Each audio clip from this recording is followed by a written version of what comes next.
Բարև ձեզ հարգելի հեռուստադիտողներ։ Լրացավ Կովկասյան եւ Ղրիմի պատերազմների հերոս մեր հայրենակից նշանավոր զորավարի ծննդյան 225-ամյակը։ Հայորդիներ հաղորդաշարի այսօրվա հաղորդումը նվիրված է Բարսեղ Բեհբությանին, կամ ինչպես նա մնացել է պաշտոնական գրականության մեջ, Վասիլ Բեհբութովին։ Մեր հաղորդման հյուրերն են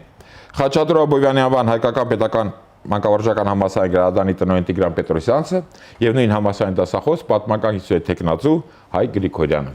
Բարի գալուց հարգելի բարեկամներ, շնորհակալություն հրավեր ընդունելու համար։ Իսկ այժմ դիտենք փոքրիկ ակնարկ նվիրված Բեհբութով Բեհբությանի կյանքին եւ գործունեությանը եւ շարունակենք մեր հաղորդումը։ Կովկասյան եւ Ղրիմի պատերազմի հերոս Վասիլ Բեհբութովը, Բարսեղ Բեհբության, ծնվել է 1791 թվականի հունվարի 1-ին Թիֆլիսում, իշխանական ընտանիքում։ Սովորել է առաջին կադետական կորպուսում, լինելով Անդրկովկասից առաջին ուսանողը։ 1816 թվականից եղել է Կովկասյան բանակի հրամանատար Երմոլովի համհարձը, ապա մարտերի մասնակցել Մադաթովի ջոկատի կազմում։ 1825-ից 28 թվականներին Իմերեթիայի կառավարիչ։ 1828 թվականին թուրքական լծից ազատագրել է Ախալցխան եւ դարձել Ախալցխայի մարզի պետ։ 1830-ից 38 թվականին հայկական մարզի պետ։ 1838-ից 40 թվականներին Անդրկովկասի երկրամասի գլխավոր վարչության խորհրդի անդամ։ 1840-ից 43 թվականներին Զամոստիե ամրոցի պարետ։ Շամիլի դեմ պայքարը ղեկավարելու նպատակով 1844 թվականին նշանակվել է Հյուսիսային եւ Լեռնային Դաղստանի զորքերի հրամանատար եւ Շամիլին ջախջախիչ պարտության մատնել։ 1847 թվականից եղել է Կովկասի երկրամասի քաղաքացիական վարչության պետ։ Ղրիմի պատերազմի ժամանակ 1853 թվականին նշանակվել է Կովկասյան գործող կորպուսի հրամանատար։ Ջախջախիչ հաղթանակներ տանելով գերազանցող թուրքական բանակի նկատմամբ 1853 թվականին Բաշկադիքլարի եւ 1854 թվականին Քյուրուկ-Դարայի ճակատամարտերում։ Վերջինիս համար Նիկոլայ I-ը պարգևատրել է Ռուսաստանի բարձրագույն Սուրբ Անդրեյ նախավկայի շքանշանով, ասելով իշխան Բեհբութովն ուզում է ինձ զարմացնել հաղթանակով, ես էլ կզարմացնեմ պարգևով։ Նշենք, որ գեներալ լեյտենանտներին այդ շքանշանը չէր շնորհվում։ 1858 թվականին նշանակվել է Ռուսաստանի պետական խորհրդի անդամ։ Հետևակազորի գեներալ էր։ Մահացել է 1858 թվականի մարտի 10-ին Թիֆլիսում։ Թաղվել է Խոջիվանքի Սուրբ Աստվածածին եկեղեցու տոհմական դամբարանում, որը հետագայում ոչնչացվել է։ Պարգևատրվել է ժամանակի ռուսական բոլոր շքանշաններով։ Պարոն Պետրոսյանց,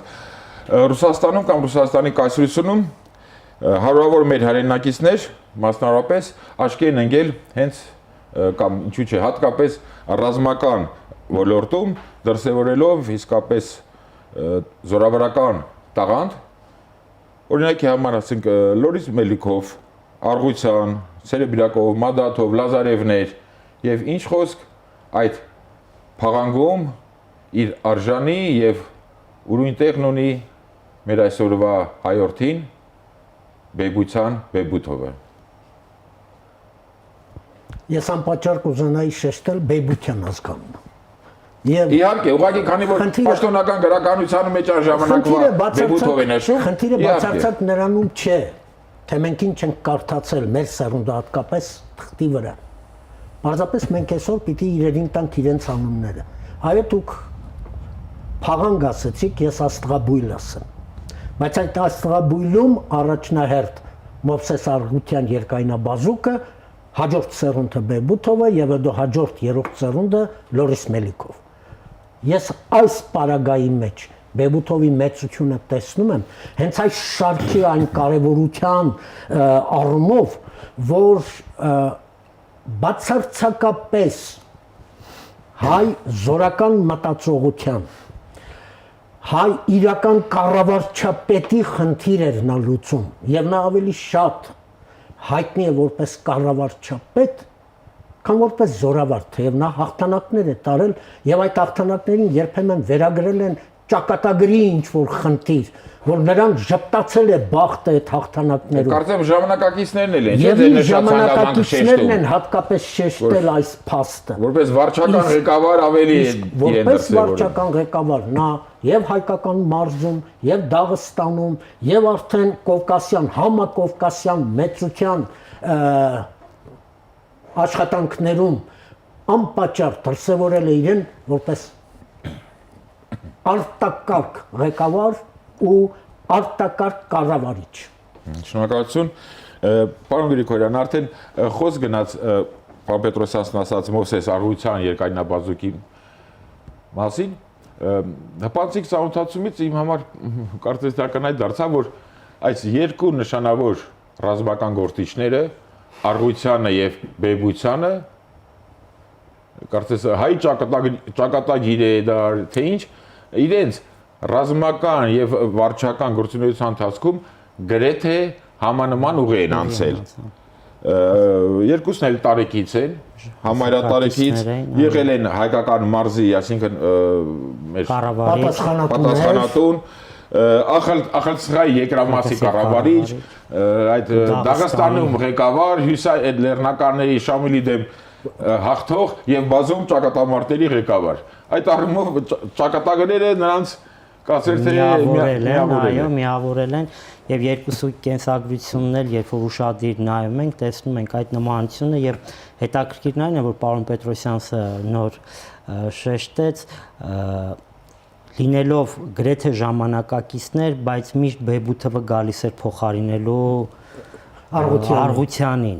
Ինչպես դա եղավ հայկական մարզի պարագայում, Արարությանը գրեթե 1 տարի կառավարեց, այնուհետև Բեյբութովը եկավ 8 տարի։ Կարծեմ անմիջապես անմիջապես հետո 30 թվականին 1830 թվականին փոխարինեց եւ բավական երկար արդեն Բեյբութովը մնաց որպես հայկական մարզի կառավարիչ, այնուհետև տեսնում ենք Արարությանը Դաղստանում են, այնտեղ գնում է Դաղստանում է փոխարինում, պարզապես նրանց ճակատագիրը մի փոքր հեռացրեց, երբ որ Բեյբութովը հայտնվեց Լեհաստանում, իսկ Արարությանը մշտապես մնաց եւ թաթարների դեմ Արարությանն է երաշխավորել որպես իրեն փոխարինում հենց իր հայրենակիցը լինի։ Նման բան չի հանդիպել Բեյբութովի հետ կապված։ Կարելի է կապված։ ընդհանրել, որ այդպես է եղած կլինի։ Միգուցե, բայց Բեյբութովի հետ կապված պետք է նկատենք, որ նա դեռևս 1816 թվականին, երբ որ վերադարձավ արդեն Կովկաս, նա հենց Երմոլովի մոտ աչքի ընկավ եւ այդ երիտասարդ Արարությանն էլ է հենց Երմոլովի մոտ է եղել, այո։ Եվ Բեյբութովը, Բեյբությանը հենց այդտեղ էր, որ հանդես եկավ ու ցուցաբերեց իր տաղանդը հենց կառավարչական գործում եւ հենց Երմոլովի մոտ էր, որ նա դարձավ միանգամից համհարց։ Այդ տարիքում այդ Կովկասի կառավարչապետի մոտավորապես 15 տարի 3 տարբեր ղեկավարների մոտ այո եղել է համհարց, հա։ Եվ այսինքն դա բավականին փորձ ձեռք բերեց։ Պարզապես մեկից դիվանագիտություններ փոխ վերցնում, մյուսից կառավարչությունը։ Եվ հենց նույն, այո, ես համամիտ եմ նույն Իրանի այդ առաքելության դեսպանության ժամանակ Բեյբութովը լինելով պաշտոնական պատվիրակության մեջ, նա անգամ կարողացավ ռազմական հետախուզության հետ կապված բավական լուրջ աշխատանք կատարել։ Մեր գաղտնիք չէ, որ այդ ժամանակ Իրանին ֆինանսավորում եւ զինում էր Ֆրանսիան, իդեմս Ռուսաստանի, եւ այդ ժամանակ նա կարողացավ հենց լեզվին տիրապետելով, պարսկերեն լեզվին տիրապետելով եւ ջերմ հարաբերություններ հաստատելով, նա անգամ Թագաժարանք Աբբաս Միրզայի հետ շատ ջերմ հարաբերություններ հաստատեց եւ այդտեղ այդ զինվորականների միջոցով երիտասարդ զինվորականը ենթասպայի պաշտոնով, ով համհարզներ Կովկասյան կառավարչապետի, այսպես ասենք, գլխավոր հրամանատարի հսկայական տեղեկատվություն բերեց, որը հետագայում օգտագործվեց ռուս-պարսկական պատերազմի ժամանակ։ Այստեղ ընդհանրապես Բեյբութովի գործի մասին լեռնականների շրջանում կամ Կովկասը կառավարելից լեռնականների հետ կապված, այո, նա հենց առաջին մարտերից մեկն է հենց առանձին պարոն Գրիգորյան։ Պարոն Պետրոսյան, իհարկե ամենևին նպատակ չունենալով ստվերել Բեյբությանի, արդեն Բեյբության ասենք, անվանենք նրան, Բեյբությանի մարտական գործունեությունը Կովկասյան, բուն Կովկասյան պատերազմների, ասենք նկատի ունեմ ռուս-թուրքական պատերազմների ժամանակ, այնուամենայնիվ ենթադրում է, որ նրա ռազմական գործունեության թագուպսակը դա Ղրիմի պատերազմն էր կամ Ղրիմի պատերազմի ընթացքում ունեցած նրա հաղթանակներ։ Կովկասյան ճակատում եւ առաջին հերթին դա Բաշխատիկլարի եւ Քյուրուկ դարայի հրճակավոր ճակատամարտերը եւ ամենևին էլ պատահական չէ եւ գուցե հենց օրինաչափ է որ հենց Քյուրուկ դարայի հաղթանակի եւ օրինաչափության համար պատմությունը, այո, խնդրում եմ այդ պատմությունը ներկայացրեք մեր հերոստատիտորներին։ Խնդիրը կայանում է նրանում, որ իր ամբողջ ծառայությունը գրեթե կառավարչապետի աթոռների վրա անցկացրած Բեբությանին 1853 թվականին արդեն ծերացած Մուրավիովը առաջադրում է կորպուսի հրամանատարի Կովկասյան կորպուսի հրամանատարի պաշտոնը, իսկ Կովկասյան կորպուսի առաջ խնդիր էր դրված Կներեք Կովկասյան կորպուս, այսինքն Կովկասյան ռազմաճակատ ներկա տերմինով ասած ռազմաճակատի հրամանատար։ Այն կորպուսը, որը պատերազմական գործողությունների պիտի ռազմաճակատ եղավ էլի։ Չէ, այդ կորպուսից բացի կային այլ առանձին դիվիզիաներ էլ կային դիվիզիաներ, որոնք այլ խնդիրներ էին լուծում։ Այդ կորպուսի առաջ խնդիր դրվեց, որ անպատճառ անատոլիական թուրքական բանակին ստիպի պահել տեղում, որպեսզի այդ բանակը կամ չկարողանա շարժվել դեպի Սև ծով եւ ծովի կողմից եկող թուրքական կորպուսին օժանդակություն ցույց տա, ինչպես նաեւ չշարժվի դեպի Հյուսիսային Կովկաս եւ Շամիլի հետ միացած գործողություններ չանի։ Ահա այս պարագային երևաց նաեւ նրա մեծագույն տաղանդը պատերազմական դաշտում, թեև դա վերագրում են երբեմն ոչ թե պատահականությանը, այլ ճակատագրին։ Կամ բախտին։ Երկու ճակատամարտերում առաջինում հաղթանակը մոտավորապես ռուսական այդ պահի զորամիավորմանը գերազանցող մոտ 2 անգամ ավելի թուրքական բանակի նկատմամբ, իսկ արդեն 16-36,000 Քյուրուկ դարայի ճակատամարտում կարծեմ 3-4 անգամ է, չէ՞ թուրքերը գերազանցում։ Իսկ այնտեղ արդեն թուրքերը գերազանցում էին մոտավորապես 60,000 էր թուրքական 60,000 թուրքական բանակի դեմ մղած այդ ճակատամարտում, որտեղ թուրքերը տվեցին մոտ 20,000-ից ավելի զոհ եւ փաստորեն ջախջախվեցին։ Ահա այս հաղթանակից հետո էր, որ երբ ճակատամարտի լուրը հասավ ռուսական կայսերը Նիկոլայ առաջինին, նա ասաց Բեյբությանը ինձ ուզում է զարմացնել իր տարած հաղթանակներով, իսկ ես նրան կզարմացնեմ պարգևով։ Եվ Կովկասյան ճակատի կամ Կովկասում գործող հայերից առաջինն էր, որ արժանացավ ռուսական բարձրագույն պարգևին։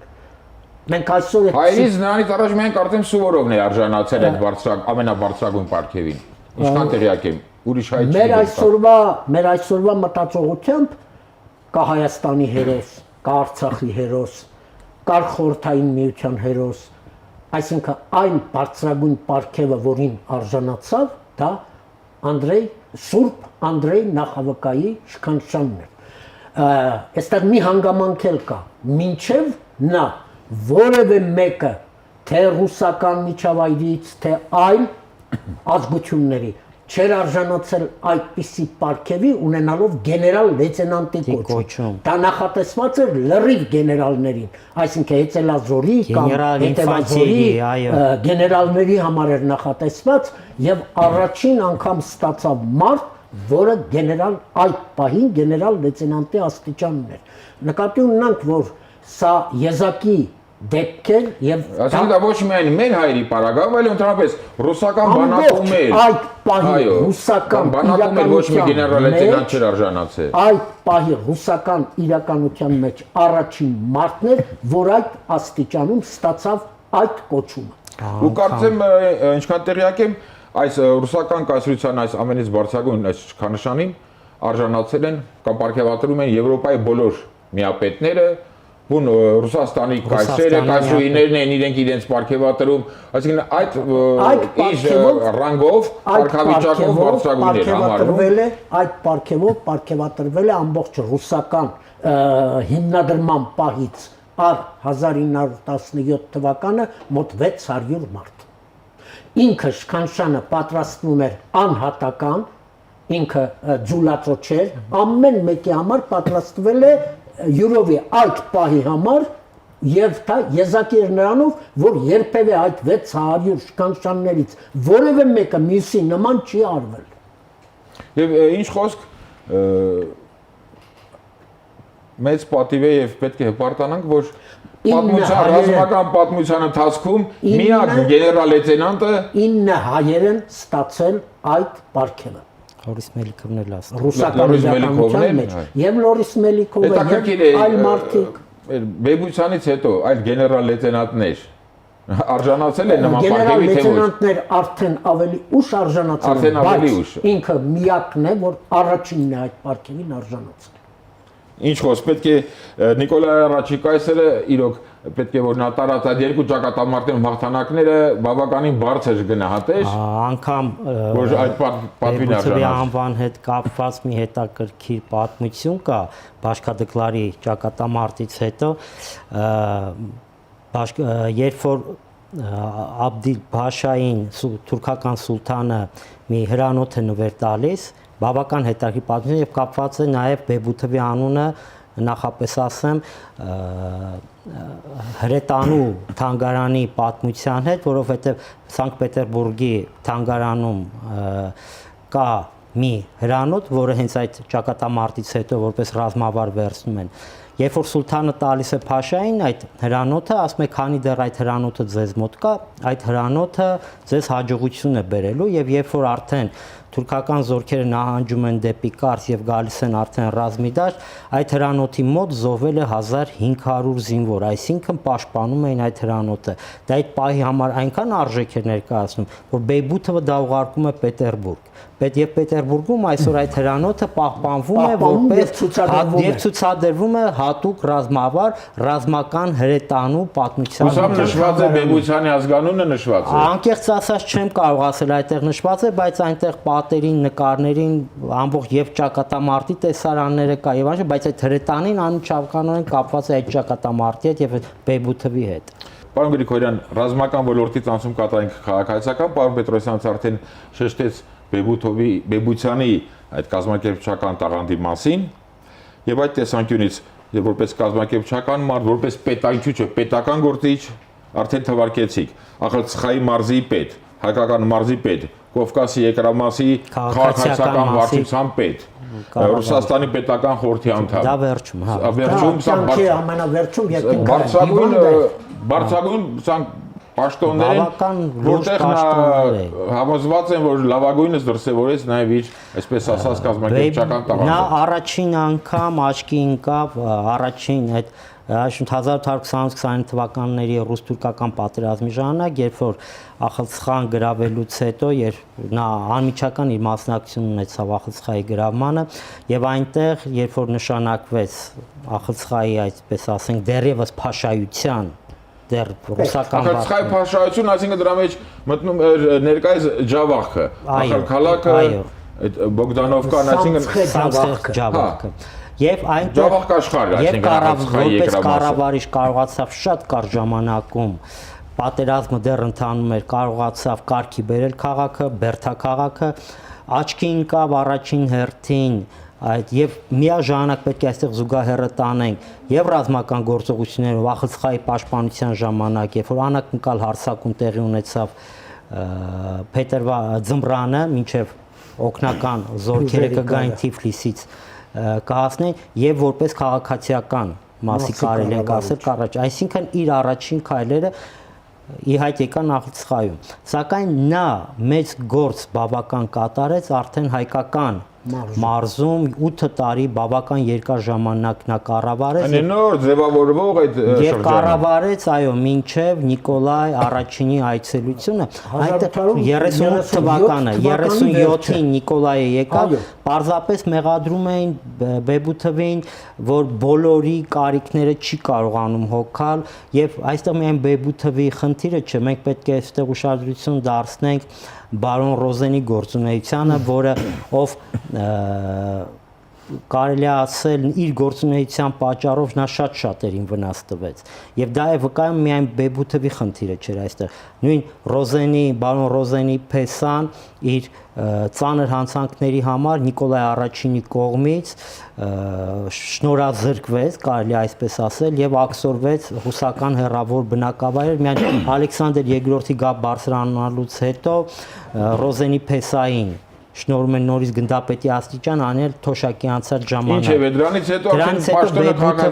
քաղաքացիական ինչ է նշանակում պարոն Գրիգորյան, Կովկասի եկրամասի քաղաքացիական վարչապետ։ Ես մենակ մի բան ասեմ։ Փոխարկայից հետո երկրորդ պաշտոնյան է։ Մարդն էր, այո, երկրորդ մարդն էր, պարզապես Բեյբութովի հետ կապված ես պետք է կապեմ նաև ժամանակակից Երևանի կառուցման գործում նրա ունեցած դերը, որովհետև հենց նրա ժամանակ սկսվեց այդ քաղաքը կառուցվել եւ գլխավոր փողոցներից մեկը, որը կոնդը պետք է կապեր շուկայի հետ, հետագայում անվանվեց իր անունով, հետագայում փոխեցին Զավարյանի անունով, Ռուբենի, Սվերդլովի, հիմա Բյուզանդի անունով է, ցավոք սրտի այսօր Բեյբութովի անունով մենք փողոց էլ չունենք Երևանում։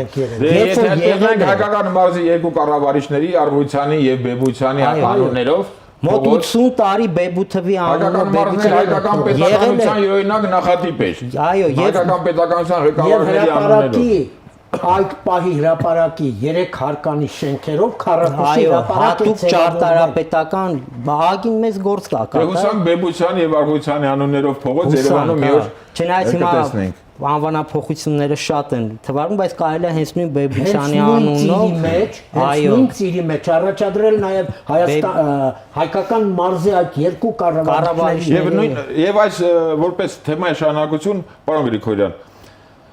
նույն լեռնականների շրջանում եւ Շամիլի դեմ մղվող պայքարում մեր հայերը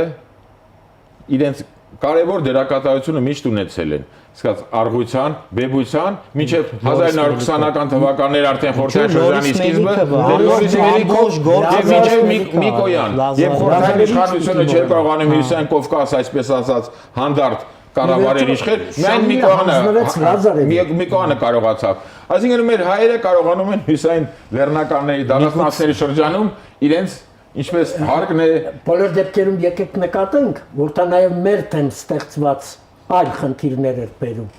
Եվ կա նաև այն հանգամանքը լեռնային ժողովրդի դեմ միգուցե պետք է հենց լեռնականները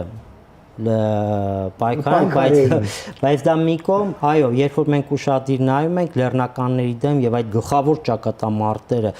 եւ այդ օրհասական պայերին մանավանդ Ղրիմի պատերազմի շրջանում, որ բոլորի համար էլ պարզ էր, որ գլխավոր խնդիրը Շամիլի հետ միանալ, այո, որովհետև Շամիլին արդեն խոսք էին տվել, որ Թիֆլիսը նրա ապագա մայրաքաղաքն էր լինելու պետության, թուրքական սուլթանի կողմից նման հավաստացում ստացել էր, եւ այստեղ է որ երկու հայերն էլ Արղությանը պահեց ամբողջ արևելյան ճակատը, իսկ Բեյբությանը պահեց արևմտյան ռազմաճակատը եւ ամբողջ Ղրիմի պատերազմի ընթացքում Սինոպիցովամարտից հետո Կովկասյան ռազմաճակատը դա միակ թաթերաբեմն էր, որ կարողացավ որոշակիորեն պահել Ռուսաստանի ստատուս քվոն։ Կովկասը փրկեցին թուրքական տիրապետությունից։ Միայն Կովկասը չէ։ Հյուսիսային Կովկասը եւ ռուսական կայսրությունը նույնպես չէ, որ այնտեղ Ղրիմում պարտություն կրելուց հետո Կարսը հանձնելու հետ հանձնելու դիմաց Ղրիմում որոշակի զիջումների գնացին։ Շնորհակալություն։ Պարոն Պետրոսյան,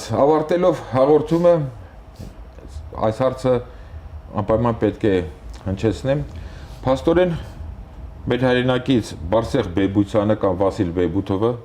մարդում անունը, ազգանունը ոսկե տառերով է գրված ինչպես Ռուսաստան, այնպես էլ պարզվեց հենց հատկապես Կովկասի ռազմական եւ քաղաքական պատմության տարեգրության մեջ, ցավոք սրտի ընդհանուր առմամբ մեր հանրությանը ծանոթ չէ։ Ես համաձայն եմ հայտնված տեսակետի հետ ու պիտի դա ցավով ընդունել։ Ցավով ընդունել, որովհետև դրա մասին չէին խոսում ամբողջ խորհրդային տարիներին։ Եվ հիմա, երբ մենք անկախ պետականություն ենք, մի տեսակ վախով ենք նայում այն անձերին, որոնք համակովկասյան պատմության մեջ Եվ համարում են, ասում են ցարական գեներալ է եղել, ռուսական գեներալ է եղել։ Բոլոր դեպքերում պիտի նկատի ունենանք, որ ինքը մեկ անձ չէ, որպես Բեյբության։ Գեներալ լեյտենանտի կոչում է ստացել եղբայրը Դավիթ Բեյբությանը։ Գեներալ մայորի կոչում է ստացել որդին Նիկոլայ Բեյբությանը։ Հոր եղբոր տղան 1917-ին է ստացել Էլի Դավիթ Բեյբության գեներալի կոչում։ Փաստացի սա մի ընտանիք էր, որ ռազմական ավանդի մեջ անպատճառ դերակատարություն ուներ։ Այո, համաձայն եմ, որ մենք մեր պատմագրությունը կամ լուրջ ուշադրություն չենք դարձնում այն 311 մարդկանց։ Ես միայն Որտեղ ռուսերեն լեզվով գրքեր կան, երևի ցարական շրջանում տպված։ Բեյբությաններին չասեմ։ Բեյբությանի մասին չկա տպված։ 311 մարդ ցարական պետությունից ստացել է գեներալ մայորից սկսած մինչև զորատեսակի գեներալի աստիճան։ Մինչև գեներալիսիմուս Սուվորովը։ Մենք բոլոր դեպքերում պիտի նկատի ունենանք, որ խոսքը գնում է հոր գծով հայերի մասին։ Առանձնացնենք մոր գծով հայերին։ Բոլոր դեպքերում մենք պիտի լուրջ ուշադրություն գոնե դարձնենք այն անձերին, ովքեր հետք են թողել համակովկասյան պատմության մեջ։ Եվ Արգուտյանին, Մովսես, եւ Բեյբությանին, եւ Լորիս Մելիքովին, որ արդեն համառուսական մեծության գործիչ է եղել։ Դե հուսանք, որ ինչպես Արգուտյանի, Բեյբությանի, այնպես էլ Լորիս Մելիքովի պարագայում եւ Երևանում կամ մեր հանրապետության մյուս քաղաքներում նանցանուններով փողոցներ կունենանք, կամ ռազմական հաստատություններում ինչ որ հիշատակություն կլինի, այնպես էլ մեր պատմաբանները, գրողները իրենց ստեղծագործություններով կներկայացնեն նրանց կերպարները։ Հարգելի բարեկամներ, կրկին շնորհակալություն հաղորդմանը մասնակցելու ձեր պատրաստակամության համար։ Հարգելի հեռուստադիտողներ, Հայոց Թերթի հաղորդաշարի այսօրվա հաղորդումը նվիրված էր Բարսեղ Բեյբությանին, Վասիլ Բեյբութովին։ Առայժմ այսքանը, ճանաչենք Հայոց Թերթին։